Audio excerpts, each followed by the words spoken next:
Hello guys र आज चाहिँ मैले सानो भिडियो लिएर आएको छु इस्कुसको बारी भिजिट गर्दै है।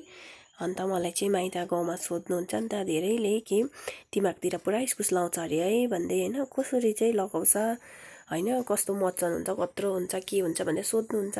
र मैले चाहिँ पहिलादेखि सोचिरहेको थिएँ एक दिन चाहिँ बनाएर देखाउँछु भनेर, र मैले उनीहरूकै लागि भए पनि दुःख गरेर बनाउँदैछु भन्नु लाग्छ बहिनी।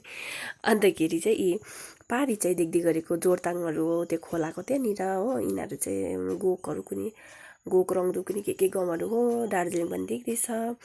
अन्त यी अब चाहिँ मैले इस्कुसको मचानभित्र बसेर यसरी चाहिँ लगाएको छ भाइले। यो चाहिँ तार लगाएको छ, किनभने तार चाहिँ बाँस जस्तै मेन्टेन गर्नु पर्दैन रहेछ हैन। तार चाहिँ एकपल्ट लगायो भने धेरै वर्षलाई हुँदो रहेछ।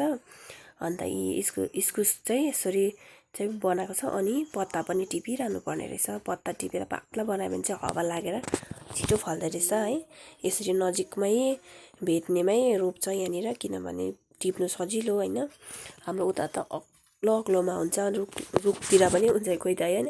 उता चाहिँ बेच्दैन, यहाँ चाहिँ बेच्ने भएकोले गर्दा नजिकमै बनाउँदै रहेछ। यसरी मैले तपाईँलाई देखाउँदैछु, यसरी भेट्छ भन्दै नजिकमै हो, यसरी चाहिँ बनाएको हुँदो रहेछ यहाँ चाहिँ हैन। यो खेतालो चाहिँ लाउन चाहिँ 1 महिनामा बेसी भएको थियो साथीहरू।